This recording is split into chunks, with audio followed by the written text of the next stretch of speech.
네,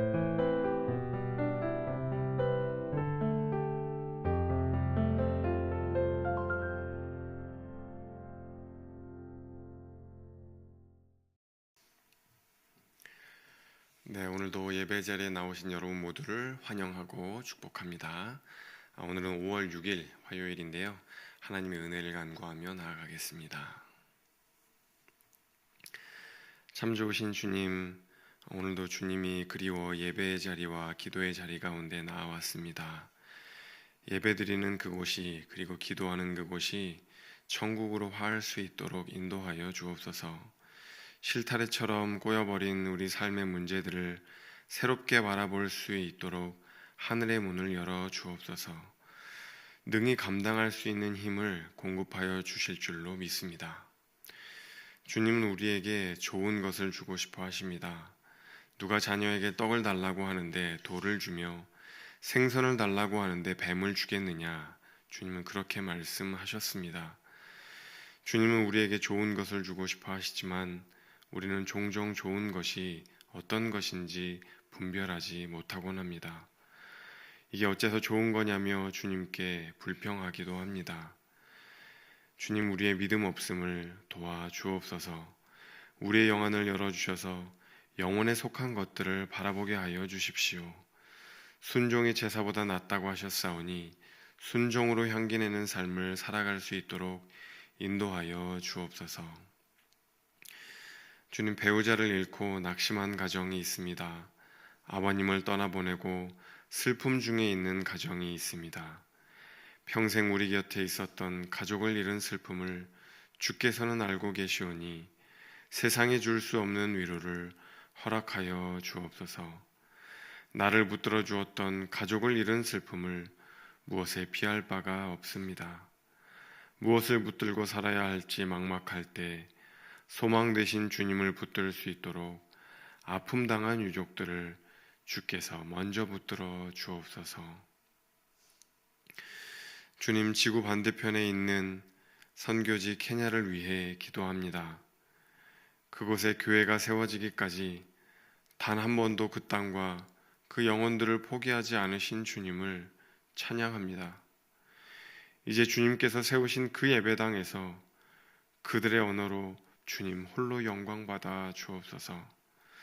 예배당만 아니라 온 가정에서 찬양이 울려 퍼지게 하여 주시고 주일만 아니라 평일에도 온 삶의 구석구석에서 주를 예배하는 민족이 되게 하여 주옵소서.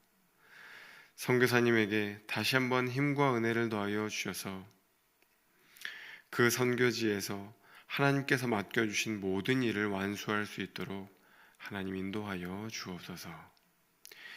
이제 말씀을 통하여 주님을 만나기를 원합니다. 우리 영혼의 귀를 활짝 열어 주옵소서. 감사드리며 예수님의 이름으로 기도하옵나이다. 아멘. 네, 오늘 하나님께서 우리에게 주시는 말씀은 시편 119편 81절에서 96절까지의 말씀입니다. 119편 81절에서 96절인데요. 한 절 한 절 교독하고 96절은 합독하겠습니다. 나의 영혼이 주의 구원을 사모하기에 피곤하오나 나는 주의 말씀을 바라나이다. 나의 말이 주께서 언제나 나를 안위하실까 하면서 내 눈이 주의 말씀을 바라기에 피곤하니이다. 내가 연기 속에 가죽부대같이 되었으나 주의 율례들을 잊지 아니하나이다. 주의 종의 날이 얼마나 드나이까. 나를 핍박하는 자들을 주께서 언제나 심판하시리이까. 주의 법을 따르지 아니하는 교만한 자들이 나를 해하려고 웅덩이를 팠나이다. 주의 모든 계명들은 신실하니이다. 그들이 이유 없이 나를 핍박하오니 나를 도우소서. 그들이 나를 세상에서 거의 멸하였으나 나는 주의 법도들을 버리지 아니하였사오니 주의 인자하심을 따라 나를 살아나게 하소서. 그리하시면 주의 입의 교훈들을 내가 지키리이다. 여호와여, 주의 말씀은 영원히 하늘에 굳게 섰사오며 주의 성실하심은 대대에 이르나이다. 주께서 땅을 세우셨으므로 땅이 항상 있사오니 천지가 주의 규례들대로 오늘까지 있음은 만물이 주의 종이 된 까닭이니이다. 주의 법이 나의 즐거움이 되지 아니하였다면 내가 내 고난 중에 멸망하였으리이다. 내가 주의 법도들을 영원히 잊지 아니하오니 주께서 이것들 때문에 나를 살게 하심이니이다. 나는 주의 것들이오니 나를 구원하소서. 내가 주의 법도들만을 찾았나이다. 악인들이 나를 멸하려고 엿보으나 나는 주의 증거들만을 생각하겠나이다.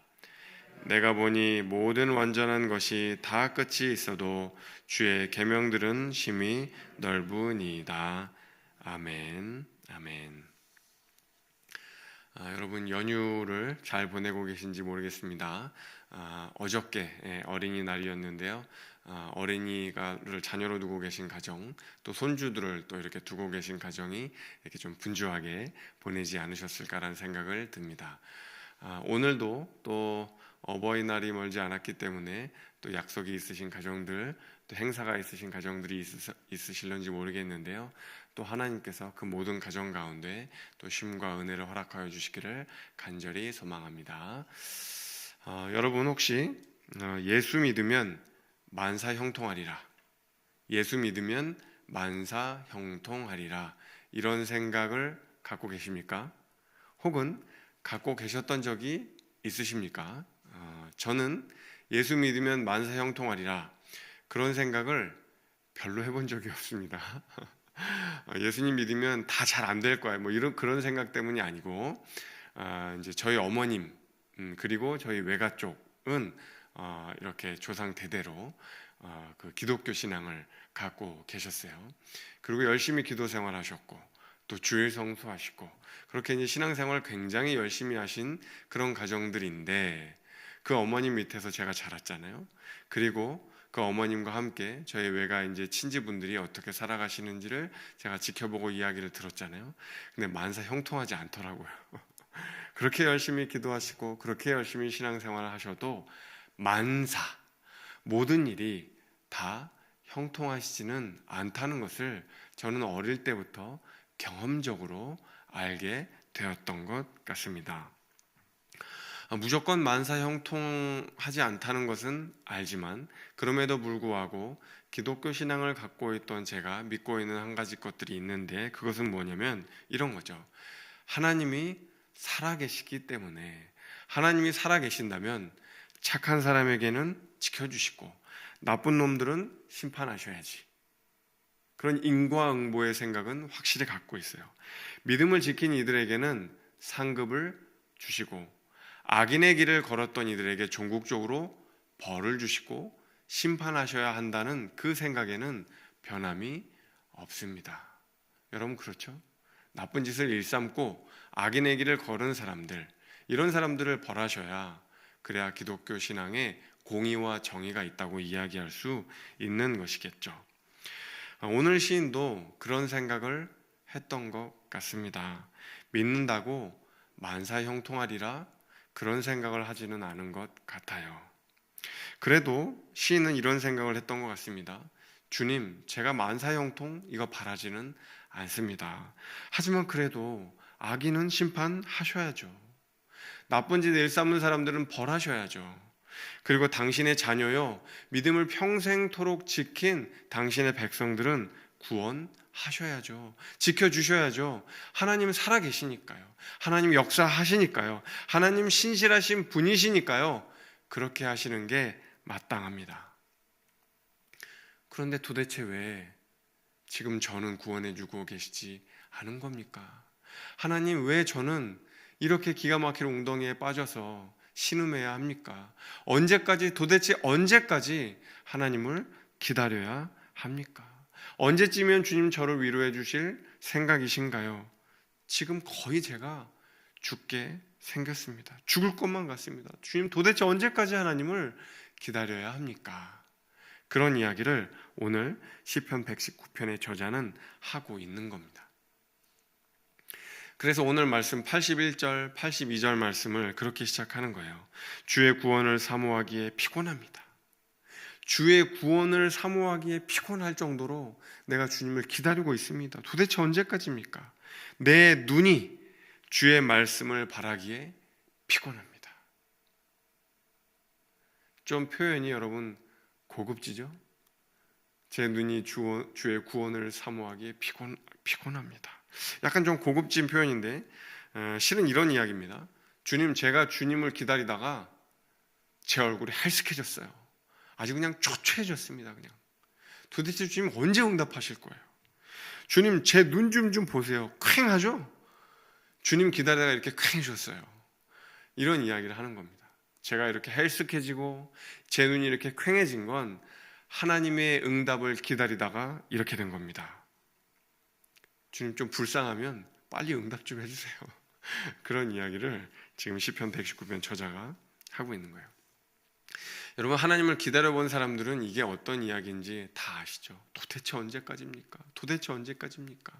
기도원을 가보기도 하고 새벽 기도를 해보기도 하고 금식 기도를 해보기도 해도 하나님 응답해 주시지 않는데 도대체 언제까지입니까? 그런 이야기를 하면서 우리의 눈이 퀭해지고 우리 얼굴이 헬쓱해지고 이제 그런 경험들 한두 번쯤은 있으셨으리라 생각을 합니다. 근데 그때 옆에 있는 어떤 사람이 그렇게 얘기를 해요. 고난당함이 너에게 유익이라. 참 얄밉죠. 참 얄미워. 그런 이야기하면 얄미울 때가 있습니다. 저도 알아요. 저도 알거든요. 그런데 그렇게 누군가 옆에서 훈계질하듯이 하면은 참 이렇게 속상할 때가 있죠. 근데 여러분, 우리가 경험적으로 고난이 우리에게 유익하다는 것을 알고 있지만 또 한편으로는 그렇지 않은 때도 있다는 것도 알고 있어요. 나의 삶을 들여다보면 그럴 때도 있지만 옆에 지인분들 중에 혹은 주변 사람들 중에 고난당해서 기독교 신앙 버린 사람들 있어요, 없어요? 있습니다. 너무나 힘겨워서 교회 떠난 사람들도 없지 않아요. 도대체 나는 이런 하나님 믿을 수가 없습니다. 도대체 저는 이렇게 이해할 수 없는 하나님을 믿을 수가 없습니다. 그러면서 하나님을 떠난 사람들도 있어요. 제가 그런 하나님을 어떻게 믿을 수가 있습니까? 그런 하나님이 신실하신 분이라고 사랑의 하나님이라고 저는 믿을 수가 없습니다라고 이야기하기도 하는 거죠. 여러분, 여기 중요한 진실이 하나 있습니다. 고난이 우리에게 유익이 되기 위해서는 한 가지 조건이 있어요. 조건. 그 조건이 오늘 이제 92절 말씀에 있는데요. 이것이 전제되어야만 고난이 우리를 성숙하게 합니다. 92절 말씀 함께 읽어보도록 하겠습니다. 주의 법이 나의 즐거움이 되지 않으였다면 내가 내 고난 중에 멸망하였으리라. 주의 법이 나의 즐거움이 되지 아니하였다면 내가 내 고난 중에 멸망하였으리이다. 여러분, 뭐죠? 고난이 우리에게 유익이 되기 위해서, 고난을 통해서 우리가 성숙해지기 위해서는 뭐가 필요하냐면요, 하나님의 말씀 속에서 무언가를 발견해야 합니다. 뭐라고요? 하나님의 말씀 속에서 무언가를 발견해야 해요. 그러니까 하나님과 아무런 관계없이, 하나님의 말씀을 통해서 아무런 인도함을 받는 것 아무것도 없이 그저 고난이 우리에게 유익이 되지는 않는다는 것을 오늘 92절은 이야기하는 거죠. 하나님의 말씀 속에서 즐거움을 찾고 하나님의 말씀 속에서 하나님의 나를 붙들고 계시는구나, 하나님이 내 삶에 임재하고 계시는구나, 그런 깨달음을 얻고, 어떤 때는 그런 깨달음을 얻지 못하고 그냥 하나님이 무조건 원망스럽기만 하더라도 하나님의 말씀을 붙들고 씨름할 때, 그때는 결국 그 고난을 통해서 우리는 유익을 발견합니다. 고난 가운데 멸망하지는 않는 것이죠. 말씀이 우리에게 지식으로 다가오는 것이 아니라 그 말씀을 통해서 하나님이 나의 아버지이시구나, 하나님이 나의 구원자이시구나, 하나님이 나를 인도하고 계시는구나, 그 말씀을 통해서 하나님과 인격적인 그런 관계를 맺게 되는 거죠. 그것이 없이는 고난이 우리의 삶에 무조건 유익이 되지는 않습니다. 오늘 시편 저자는 알았던 거죠. 주의 법이 나의 즐거움이 되지 아니하였다면 저는 망했을 겁니다. 고난을 통해서 망했을 거예요. 하지만 말씀을 통해서 무언가 하나님의 인도하심이 있었기에, 말씀을 통해서 하나님이 나를 붙들어 주셨기에 고난이 유익이 되었다고 이야기하는 겁니다. 지난 한 주간 우리 성도님들과 함께 14명의 성도님들과 케냐에 다녀왔어요. 무려 한 24시간 가까이 이렇게 비행기를 타고 또 경유를 하고 또 버스를 타고 들어가서 24시간 가까이 그렇게 이제 오랜 시간을 거쳐서 그 케냐 엥고이레로의 마을에 가서 그곳에 세워진 교회 헌당식 예배에 참여하고 돌아왔습니다. 그때 참여했던 모든 성도님들이 다 귀한 마음들을 많이 나눠주시고 참 하나님께서 역사하시는 것들을 많이 이제 이야기하셨는데, 우리 장로님도 이제 한 분 함께 이제 그 시무 장로님으로 일하셨던 장로님도 함께 다녀오셨어요. 이 장로님은 2011년, 12년, 그러니까 풀밖에 없을 때, 아무것도 없을 때, 그때 이제 가서 이렇게 삽질을 하면서 땅을 이제 고르시고 일구시고, 그리고 이제 한 13, 14년 만에, 4, 5년 만에 이제 다시 이제 그 엥고이레로에 가셔서 이제 교회가 이제 세워지신 걸 본 거죠. 근데 이제 이 장로님께 물어봤어요. 어떤 기분이 드시냐? 옛날에 장로님 처음 왔을 때는 아무것도 없었는데, 푸른 초원이었는데 이렇게 교회가 세워지고 학교가 세워지고 이걸 보니까 어떤 기분이 드시냐? 그랬더니 이 장로님 그러시더라고요. 하나님의 인도하심에 우리 선교사님이 오랫동안 순종한 열매라고 생각을 합니다. 그러시더라고요. 하나님의 인도하심에 선교사님이 오랫동안 순종한 열매라는 거죠. 여러분 틀리지 않죠? 우리 고은빈 선교사님이 그 땅에 가서, 여러분 케냐 땅에서 무려 30년을 사역을 하셨어요. 그리고 엥고이레로의 마을에서는 한 15년 가까이 사역을 하셨습니다. 근데 여러분 얼마나 많은 고난이 있었겠어요? 얼마나 많은 힘겨운 일들이 있었겠습니까? 선교사님의 케냐 땅에 처음 밟은 그때 그 나이가 몇 살이냐면 29이래요. 29에 저 뭐 했는지 기억이 잘 안 납니다. 여러분 29살 때 뭐 하셨는지 기억 잘 나세요? 그렇게 열심히 신앙생활 하셨습니까? 그렇게 열심히 하나님을 향해 헌신하셨습니까? 아마 많지 않으실 거예요. 근데 그 어린 나이에, 꽃다운 나이에 들어가서 그 수많은 일들을 겪고 견뎌내고 인내하며 견뎌낼 수 있었던 건 선교사님이 그러더라고요. 말씀 아니었으면 안 됐다고. 말씀을 통해서 하나님이 나를 위로해 주시고 나를 지켜주신 것 아니었으면 여기까지 올 수 없었노라고 이야기하셨습니다. 하는 일마다 다 안 되고 다 망하는 것 같을 때, 저 이 땅에 왜 보내셨어요? 그렇게 막 하나님이, 이 선교사님이 하나님께 투정하고 원망하면서 기도를 했대요. 저 여기 왜 보내신 거예요? 이렇게 할 거면 왜 보내신 거예요? 근데 그때 하나님이 그렇게 응답해 주셨대요. 예레미야 말씀을 통해서 내가 너에게 주려고 하는 건 재앙이 아니라 평안이다. 내가 너에게 주려고 하는 건 재앙이 아니라 평안이야, 은빈아. 그 말씀이 없었더라면 자기는 케냐 땅을 이미 떠나고 한국에 들어와서 그냥 잘 먹고 잘 살았을 것 같다고. 근데 하나님이 그 말씀을 주셔서 하는 일마다 다 안 되는 것 같을 때, 하나님 내게 주시려고 하는 건 재앙이 아니라 평안이구나. 그 약속의 말씀을 붙들 수 있었기 때문에 여러분 그 땅에 교회가 세워지고 그 땅에 학교가 세워진 겁니다. 하는 일마다 좀 잘 안 되는 것 같을 때 에이 다 필요 없어. 그리고 케냐 땅 떠났으면 여러분 그 아무것도 없는 그 허벌판에 학교가 세워질 수 있었겠어요? 교회가 세워질 수 있었겠어요? 성도님들이 주일날 그렇게 아름답게 그렇게 세워진 예배당 건물 볼 수 있었겠습니까? 택도 없는 이야기죠. 우리 선교사님이 그 말씀을 붙드셨기 때문에 우리가 목격한 겁니다. 우리가 목도한 겁니다. 그 열매를.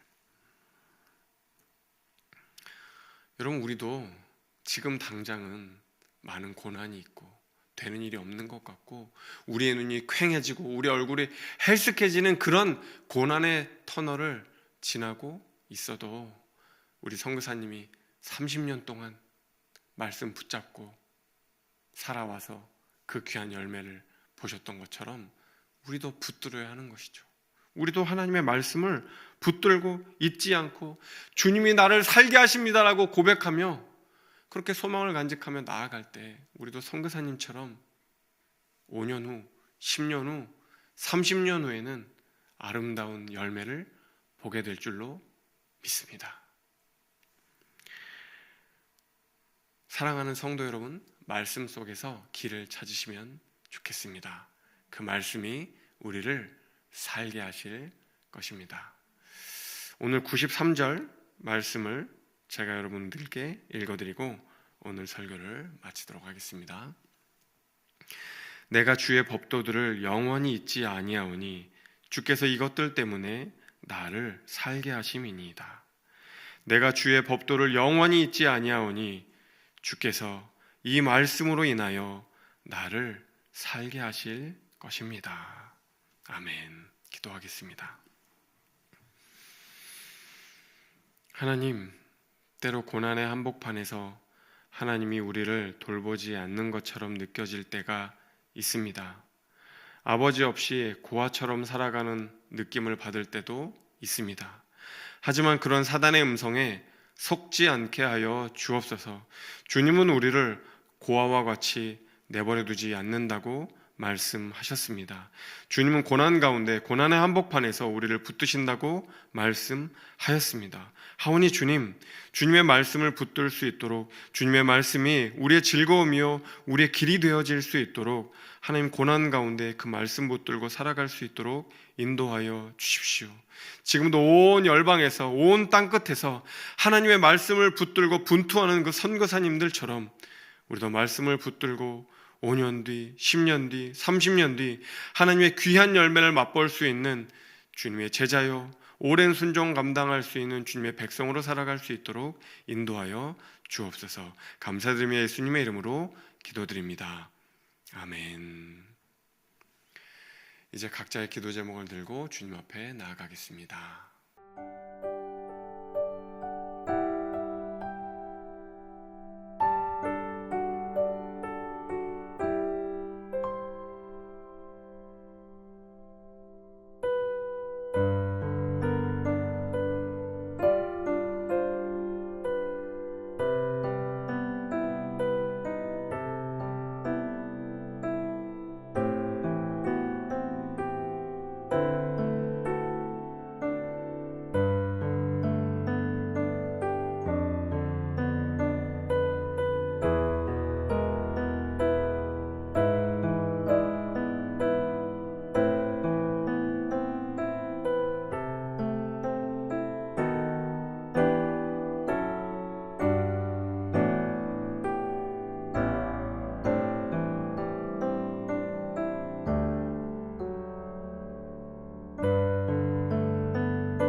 주님.